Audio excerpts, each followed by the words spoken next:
So with the growth of artificial intelligence and uh, it's quick adapting by a lot of different people, and I am lucky to be part of uh, at least a couple of businesses and personal projects where I am interacting with people who are uh, right into the middle discussing these things and trying to check my point of view, trying to figure out their point of view.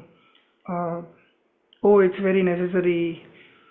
Uh, and there are many elements to the use of artificial intelligence on a holistic level as well, with the amount of water required to keep the data centers running. I find myself unsure of how I see this because being at the receiving end of both the bad and the good. Bad obviously being that it is directly eating into my business, and the good part being that it frees my mind. If I want a certain kind of very easy kind of knowledge or structures to be made in a certain manner where there is repetition required, then it gives it to me very quickly in a report format or whatever I want. It helps me with my research immensely if I give the right prompts. So in a way, it is a wealth available to me. I have a problem with the ethics of it sometimes, but unsure where I stand on it because the normalizing of it's okay to take because it's available, and the first precept of not taking anything that doesn't belong to me keeps clashing. At this point, I don't know where I stand, but work wise and the pressure wise, I have reduced it to the greatest extent possible. Also, because of its impact on the environment, I am very unsure whether I want to participate in something like that. On those several thoughts of inputs, I welcome Hemant. For the first time, I would want you to make sense of what I have just said instead of asking you a question. Good morning, and please share your thoughts. I'm thankful, Bunty, for creating these spaces for us to meditate together. So, really uh, grateful to you for that. I'm reminded I had met a gentleman called Dr. Pradeep Kanwala 2 years back. He was the director of IIM Ahmedabad. It must be in his 80s now. And once, very early in his college life, he had gone and studied under a guy called Herbert Simon, who was awarded a Nobel Prize. And one of the core concepts that Herbert Simon had is called bounded rationality, which simply states that you cannot take in all the variables of the world and process it for some purpose. You have limitations in terms of what you can process and what you can do with that processor. So there is this element of bounded rationality where and we all have this experience, first person experience, when at some point our brain gets there are several terms to it. It's called brain fog, or you just can't process, you feel brain fried. And then when we want to do it deliberately, we call it brainstorming, to storm the brain with things. So there are storms we invite and storms we we met with during uninvited times. Um, so that's the first, I think, at the level of individual, we need to understand what's our capacities to process, to stay with. And the way the way that's emerging for me right now is, back in the day, maybe hundreds of years back, when we had not cracked the food availability, we had to rely a lot on the changes in weather, the changes in uh, harvest, the changes in distribution of the harvest.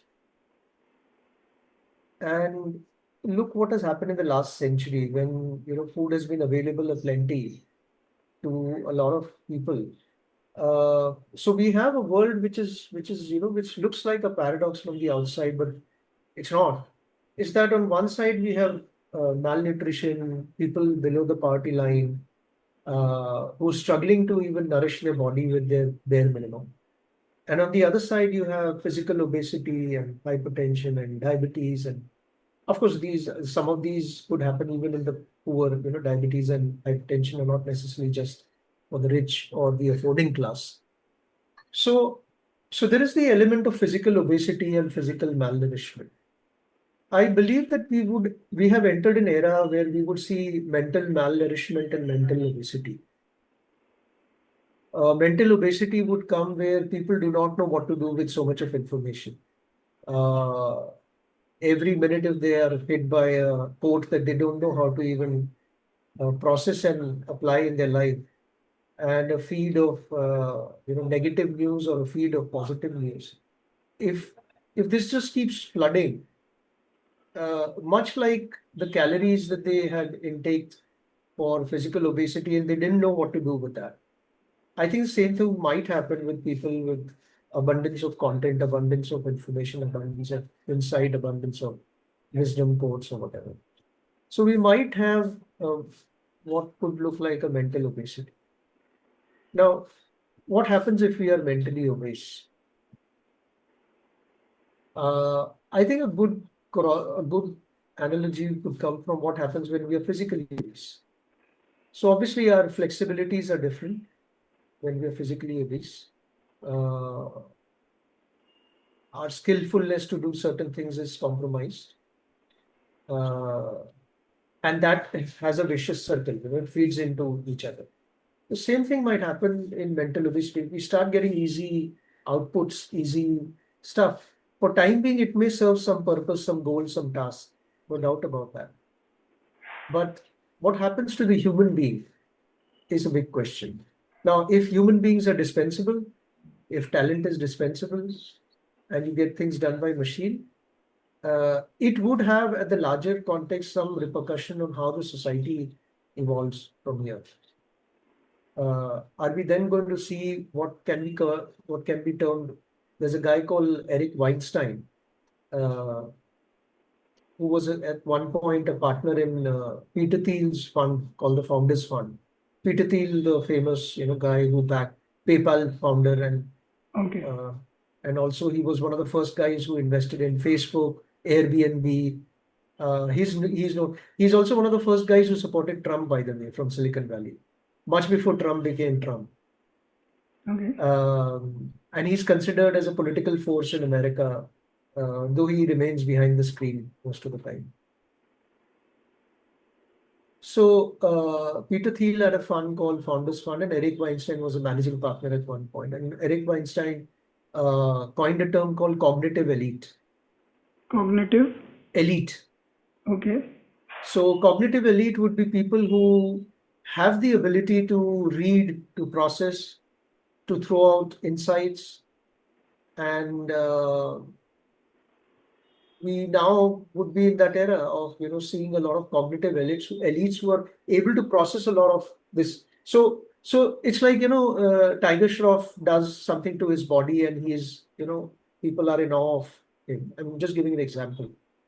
Similarly, there would be some people who would do something with their mind, with the mind gym, and they'll be able to process these kind of informations and content. Uh, and you would see this whole thing of cognitive elite and wannabe cognitive elite, both. So I feel that we are in an interesting time, and that unlike physics, where you have straight laws governing the universe, you can discover to some extent and then work with it. I think humans and social systems are slightly, technical term is complex. And the word complex means that every time there is an input, you're not guaranteed the same output. in the same individual and or other individuals. So what people do with this abundance of information and this deprivation of their skill matched to AI skill, and people keep tapping more and more AI skills for their work or whatever. So I think it will have repercussions on the abilities of human being and the quality of relationships that we'll have in personal, professional, civic spaces. All of these will have repercussion, and that itself will again have a feedback loop on then what happens with people who are able to manipulate AI. So imagine people who are manipulating AI, leveraging AI, and people who are at the receiving end of that, who are not able to do that. So if these people keep getting weaker and these people keep getting stronger, you're going to see concentration of something uh, which might either implode or become problematic in some way. Uh, Sorry, and if these are some initial thoughts. I don't know whether this is Hmm. landing. Uh, Yeah. Uh, I don't know about the landing part of it, but you kind of described a scenario which was quite holistic in its purview. Um, I want to then maybe react to only one of the initial sentences that you used, where you said that it's up to an individual how much can he process at this point of time. And one of the things that I am trying to do is understand whether knowledge itself is what, because luckily or uh, by an absolute blind chance that I have been a thinker all my life, more or less.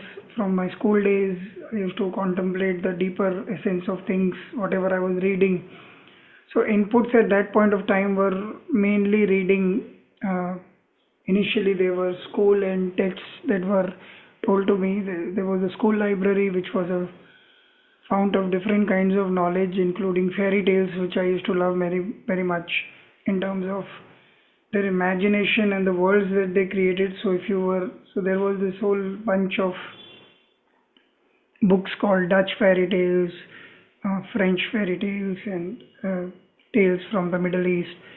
So each had a different flavor, different way of looking at life, and the cultural nuances were so diverse, and that kind of colored me in my thinking and made it a little more wider than my textbooks would allow me otherwise. From then on, I became a voracious reader of different kinds, with fiction, non-fiction, people that I looked up to, some biographies, some autobiographies, Tagore, J.R.D. Tata. Uh, then came later the Google story and stuff like those, which gave me a worldview which kept increasing from different points of view. But now, post Google, uh, it had become the same thing for me. As I'm trying to now remember, because things have become so fast and so precise in the way the information is being delivered to me. Precise from my limited point of view. It may not be. In fact, it might be absolutely wrong. That I may be wrong as a as the kind of prompt that I give it and the information that I receive. So I might be completely on a fool's journey and not know it at all, because the AI is just helping clarify one way of thought. It has no way of bringing wisdom into the equation. Um, so my question from this point is, as a person who had to do a lot of work to garner knowledge, there was something or the other that happened. Obviously, you could then quote, there is some famous quote which that we can look farther because we are standing on the shoulders of giants. So there is information available to us. Okay, this process works like this scientific principle works like this, or this spiritual principle works like this. Somebody's already done the work, you've listened to it, then you've done some work on yourself and you kind of correlate. But having said that, all of this is now becoming redundant because what comes to me directly after I just put a prompt in, the amount of knowledge I need to put in the prompt while it is being made a big deal of is nowhere close to the actual working when you require to garner that kind of knowledge. Even if it is for, so it's like if I can ride horses, I know by looking at a horse, okay, what is its age and what is its capacity perhaps. But it is by no means the real riding of the horse or any such thing that may happen which I am unaware of. The ease with which information is available to me, it is also available to somebody who has not done the same amount of work that I have done, which may be leading to the last part that you said there is this cognitive uh, elite that is going to be formed. Individually, how do we process this? How do we break it down to make it a fathomable concept in the real time?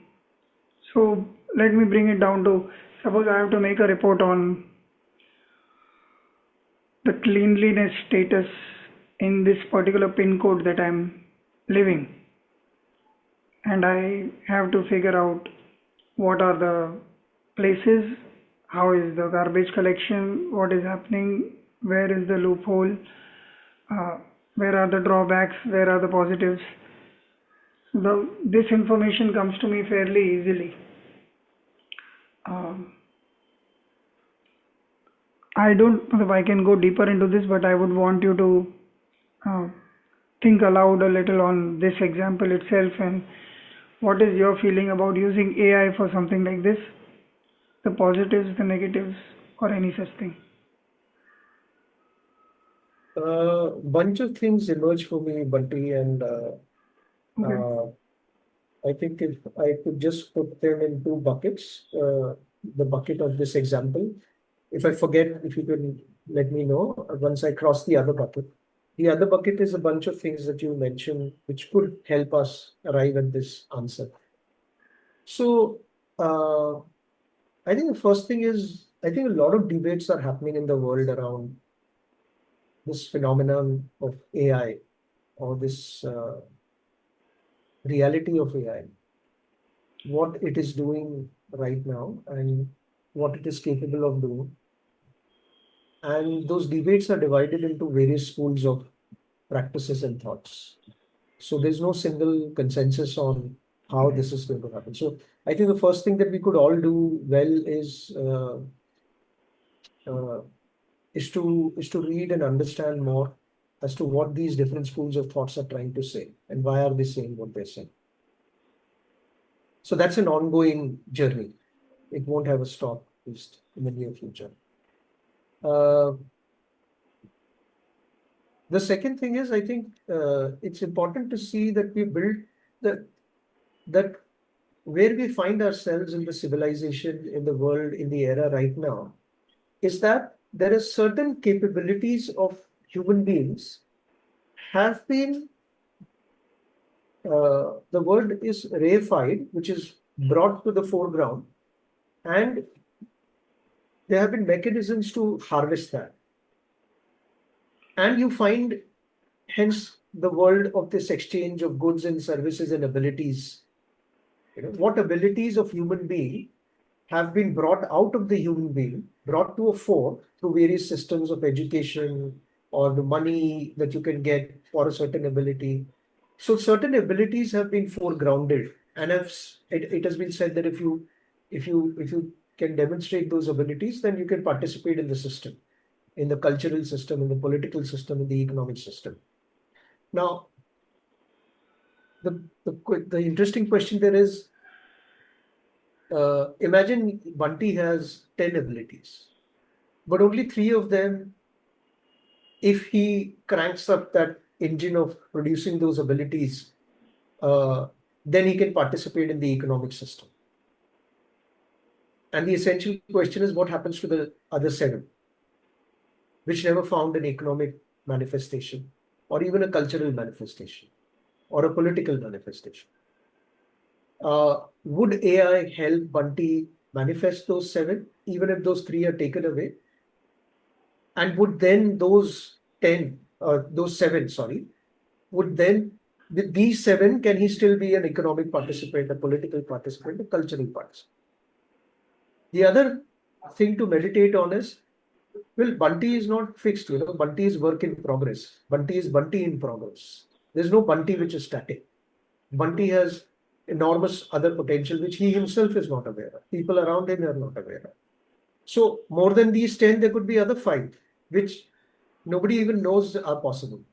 So what happens to those potential that Bunty could have been, that Bunty himself doesn't know, right? Would AI facilitate that? Would AI create conditions for that? And when I use the word AI, I'm also mindful that there are 2 aspects to this AI. The ability of AI to do that, and the ability of people who manipulate the AI to do that. Both are under question here, and we don't know the answers. A next step of this is, I think we have, in the last few decades, created a system, a political system, an economic system, a cultural system, a social system, which had given a lot of weightage on left brain abilities, the pure analytical, logic-based abilities to outsmart or out-debate, out-dialogue each other.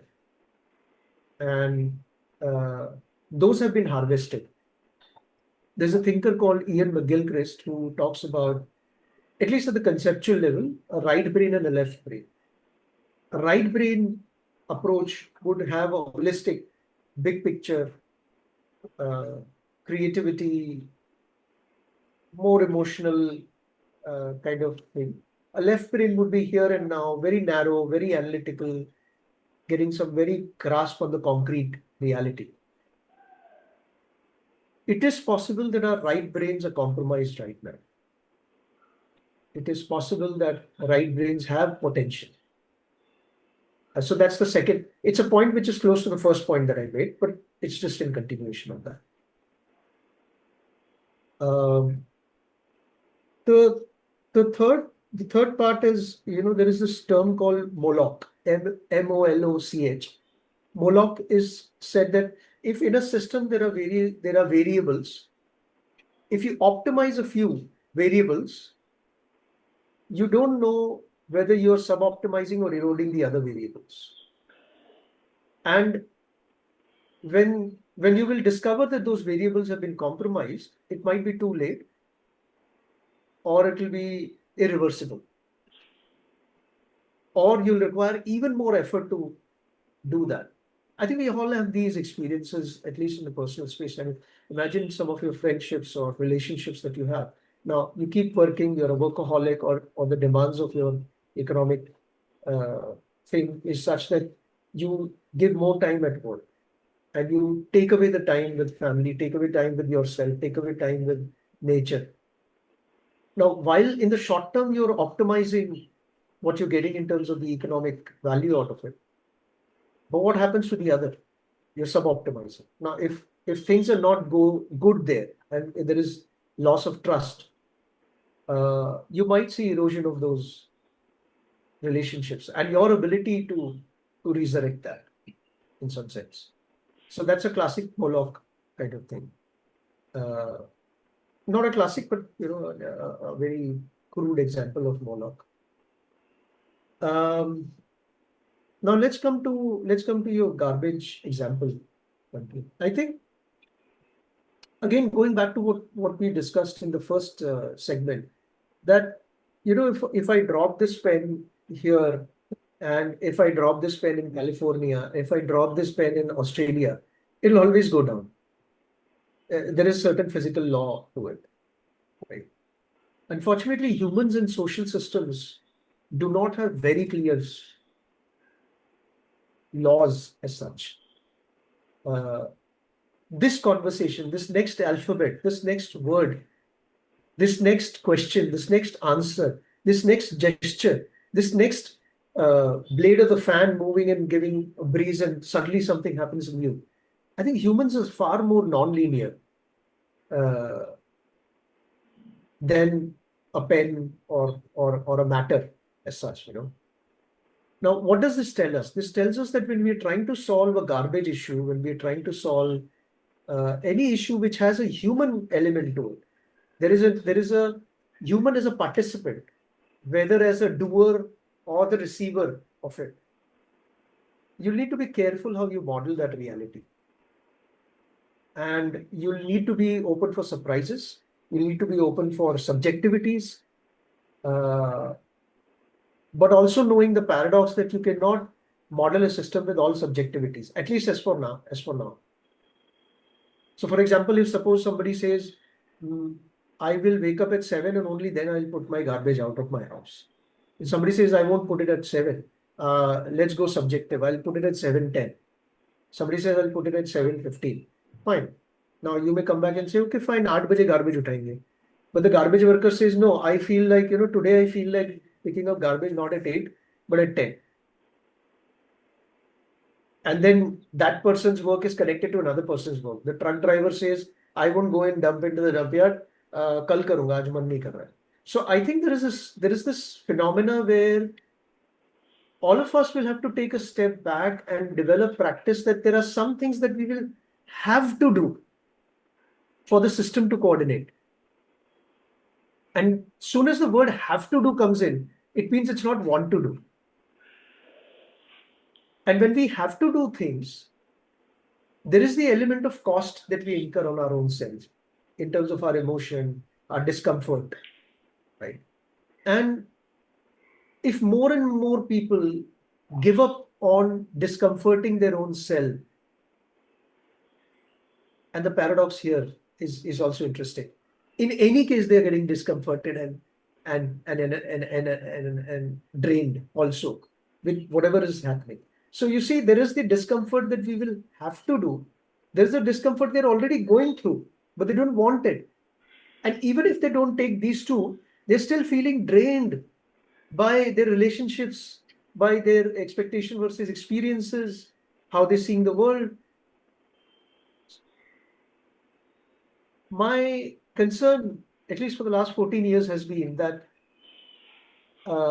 when we will have to solve a lot of these things, we'll have to go a little more, we'll have to flex our cognitive muscles. I think my fear is we become cognitive obese already. We become mentally obese already as a species. And yeah, so a garbage thing, AI can give you data, AI can give you a lot of surveys, AI can give you certain statistics, and then it could tell you how to model and the question we have to ask is, is garbage really the outcome? What is the failure right now? What do we want? We want to create a clean place, a clean environment. Okay. What does a clean environment look like? Whose definition is it? So suppose there is a million population in place where you stay, and 90% of them say, you didn't even ask me when you were trying to define the outcome for this place, right? So that you already start seeing the paradox. If you involve everybody, you don't know how to account for the variation. If you don't account them, you risk being oppressor. In some cases, people want you to lead because they believe they can't think for themselves. They want you to lead. But the same very people in some other cases will say, "No, why didn't you ask me? I want to participate in that." I think we've still not understood what we're dealing with. That's my biggest worry. At individual level, at family, at neighborhood society, political to bhul hi jaiye aap. Uh, Sorry, I may end up confusing you more, but no, because I'm realizing this topic is far more deeper than our ability to cover it in a single episode because each part of this can be an episode by itself. Uh, but my uh, attempt from day one on the podcast has been individual agency and coming down to okay, what can I do in the present moment to deal with what I have on hand? Because, like you said, the ability to process everything and take a call, uh, even if I were to pack myself on the back and start falsely imagining myself as the cognitive elite who understands a lot more than a lot more people do. There is an ability of uh, limitation to understand, to process, and to uh, take any decision on that matter. And this uh, processing that I have with whatever ignorance of my own capabilities or uh, overestimation or underestimation or the right estimation, still things are about what can I manage in the present time. It all boils down to okay, if I have a so if I were to take that example of okay, I understand concepts better than most, so I have 1,000 people depend on me. Whatever uh, input I set back into the society is going to affect these people. Whatever I am able to handle individually, if I am not in that elite category, I know. Now, with all the problems that you mentioned, including the garbage example, which you broke down in a very nice manner about subjectivity, that people may have their own ways of perceiving, uh, understanding, executing.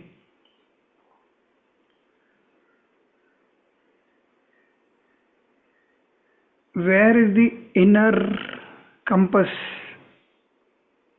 into all of this? Is there anything that you particularly do? Being, I don't know if you already belong to the cognitive elite, but you have a constant study of human behavior that you keep doing. And that includes your own reading of what you are feeling about it. How do you see your inner compass? Is there anything that drives you to come down to, okay, this is how I will, this is where I'll make my calls from? Because information is continuous. You did also mention it's a never ending journey because you are still studying the impact of what is happening presently. Where do I pause and take, okay, this is the right thing to do for Bunty, at least for Bunty. Because anything more than that then suddenly starts to become like a diktat leading to discomfort for either me or others. But for myself, I can take a decision which is painful to me, but because it is my decision, I have at least the consciousness of the happiness of okay, I live with my results of what I decided and course correct if it is required. But where do I operate from? Because this is uh, like it's an entire Mayanagari right within me. Forget outside.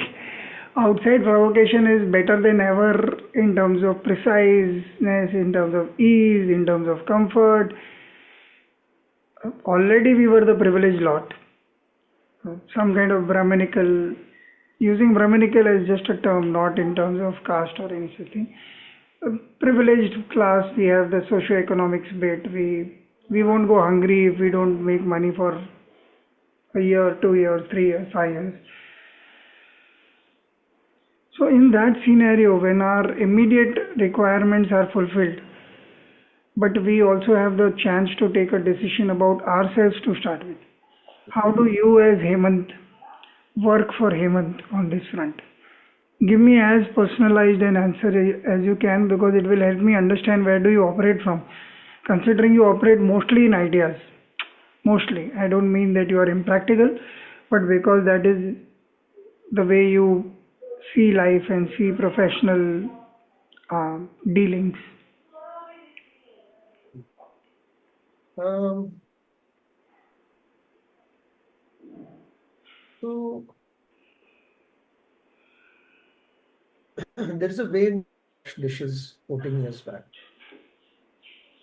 Uh, Getting agitated 100% of the time before, during, and after of the washing of the dishes.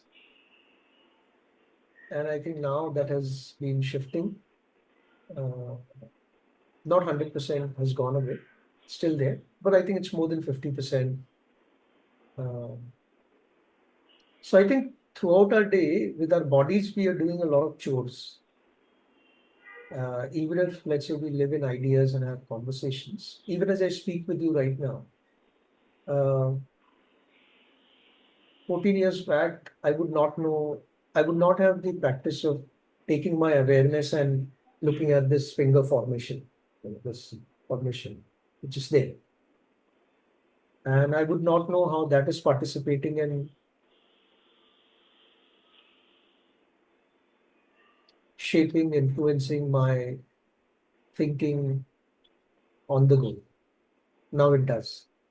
So I think the biggest first principle is connecting with the body, becoming more bodily aware, feeling aware, working with the body, working with the feelings as a daily practice. That would mean movement, nourishing the body, sleep, maybe body scan meditation, exercises, whatever I'm used to doing, simple things, try to bring in a little bit of tweaking. So let's say if I go to bathroom and I open the door, मुझे चिटकनी होती है right hand से खोलता हूँ, तो I would try and do it in a different way. Use the left hand. If I'm doing the dishes like this, then I do start doing like this once in a while. If I'm washing clothes and this is the stroke, I would try and do this as a stroke. So I think I think body and breath are huge laboratories available to us as at all points of time. And it gives a certain kind of concreteness and grounding, uh, which you can practice over a period of time. So whatever you're doing, even as you're listening, suppose I'm listening, I can become aware of my spine and I can just be a little more, you know, I can slow down my words. I can ask my ego to just take a walk or just sit down. And these practices are available to us to do wherever we want. There's an interesting story where a nun, after being imprisoned for more than 10 years, came out. And when she was asked about the set of practices, she said, the one thing that I wanted to be very careful about and I practiced was not lose compassion for the oppressor, for the one who were treating me badly. That's a practice. That's a rebellion. That's a revolution.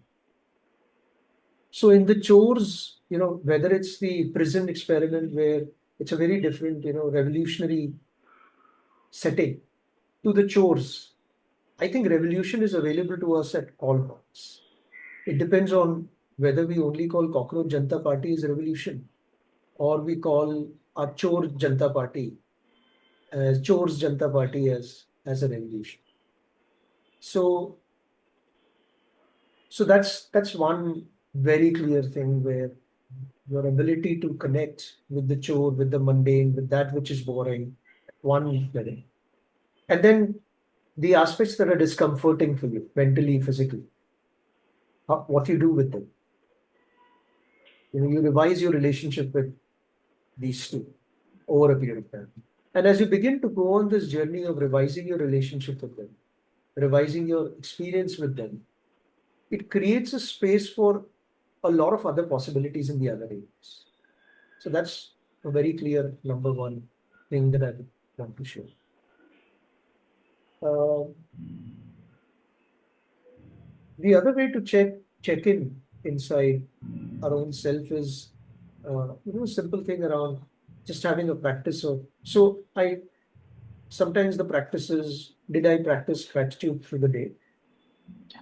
Did I practice apology through the day? Did I practice forgiveness in the day? These are again very simple practices. Or the other way of doing practice would be become aware of your kleshas and Brahma Viharas. So kleshas are avidya, asmita, rag, dvesh, abhinivesh. How does it occur? Why does it arise? What are you doing with them and what are they doing to you?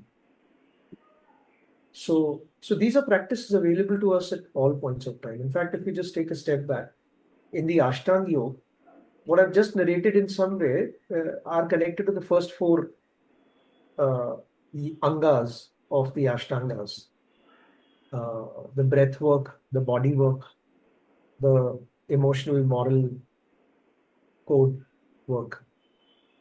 And that's available to you no matter where the setting, where you are, AI onslaught, non-AI onslaught. And with practice, you can have some kind of different sense of presence to your own self and others. Uh, okay, well, your last sentence led to one question. I was thinking that could have been a last question, but I have one more. I just realized when you said the last couple of lines that the is an existential fear as far as AI is concerned for me. I didn't realize it like a proper sentence before this, but now it was like, okay, you fear you will not exist because everything that you work for and give meaning to your life, vis-a-vis work, or this is who I am, this is how people perceive me. Now I am deepening the question, this was not in my mind. But the existence actually is of several layers that you create. The ego says, this is me, this is me, this is me, this is me.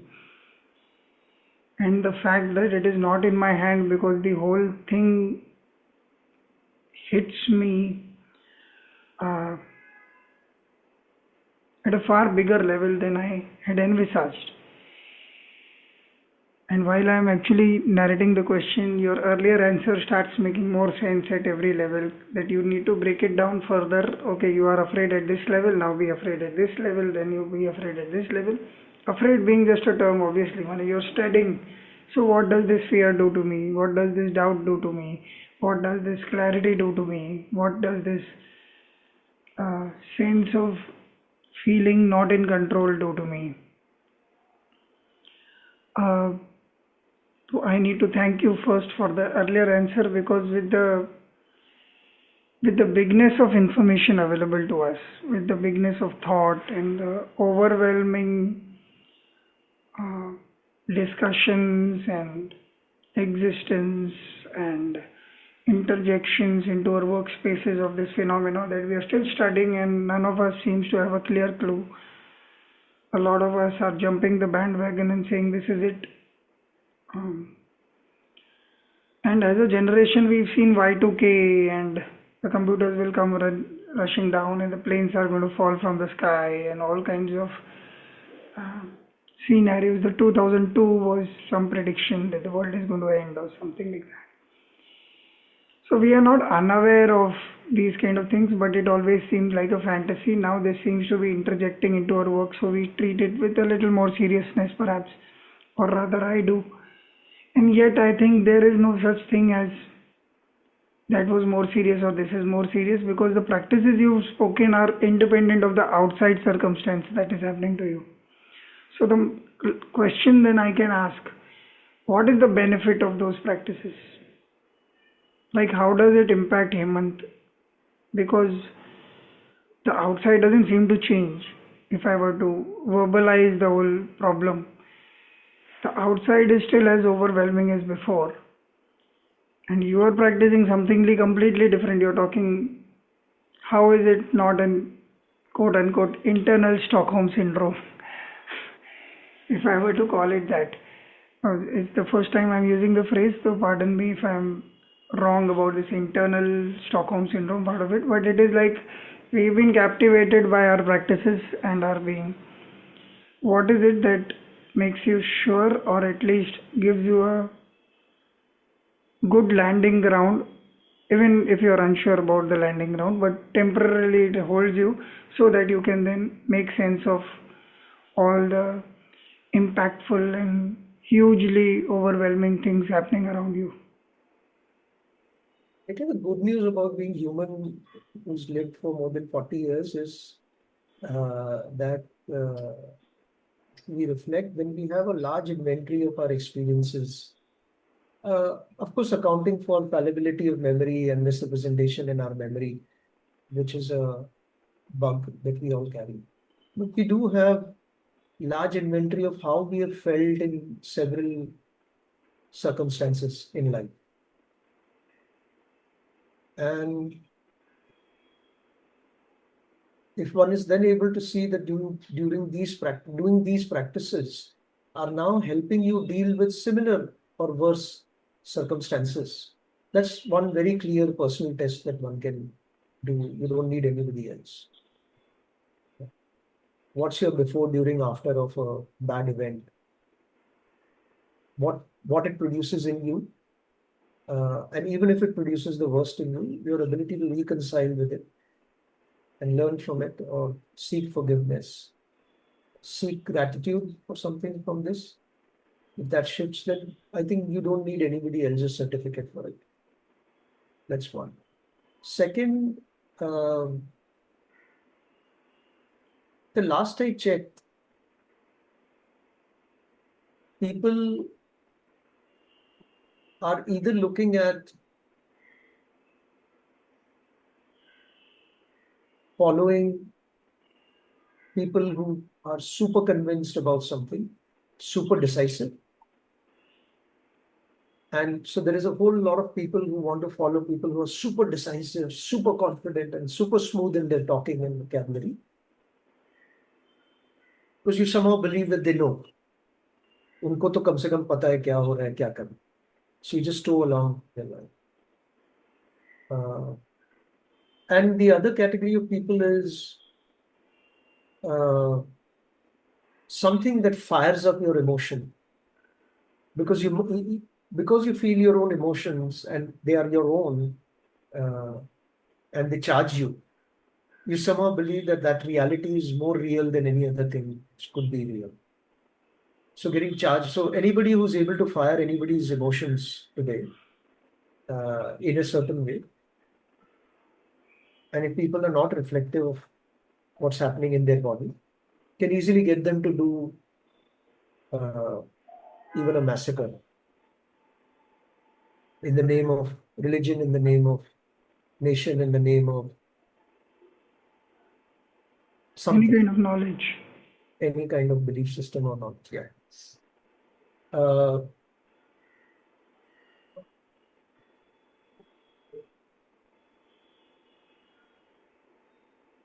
so I think, yeah, I think that's, the first answer, that you have your own inventory of experience and you can now see how what's the quality of your presence in various circumstances. So that's one. Second, uh, you know that you don't get fired up very easily.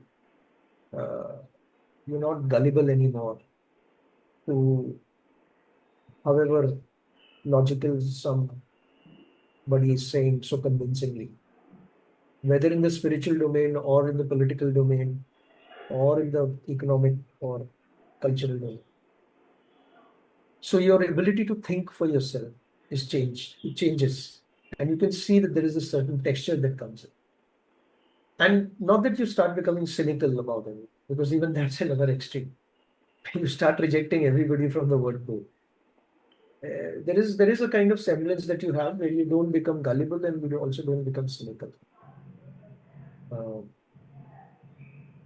and third thing is, I think I have a feeling it makes you creative. Uh, it helps you see beyond what others are seeing.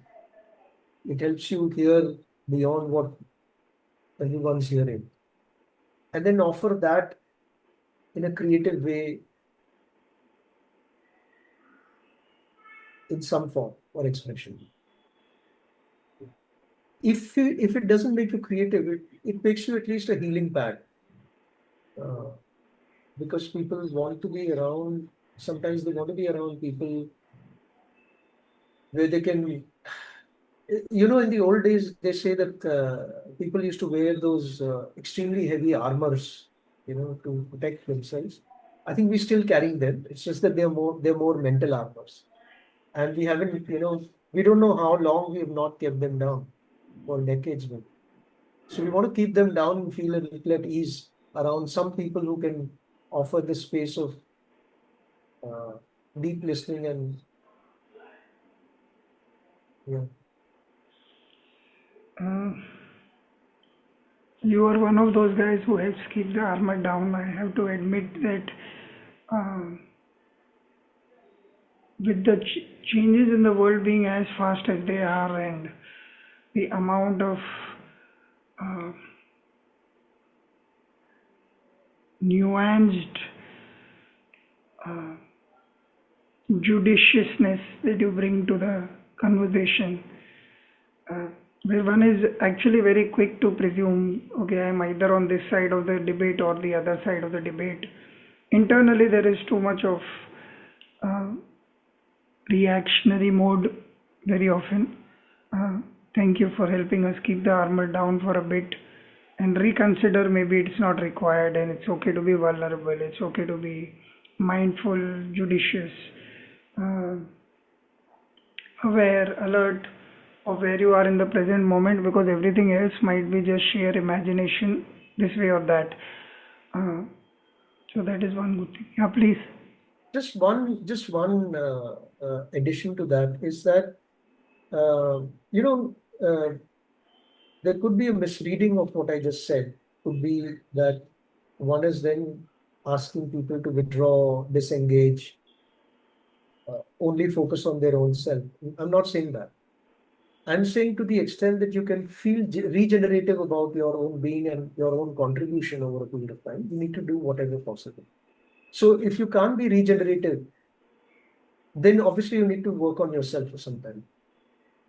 Uh, the other way to do this could be, the Yaksh Yudhishthir Samvad, Mm. where Yudhishthir is asked, what is dharma?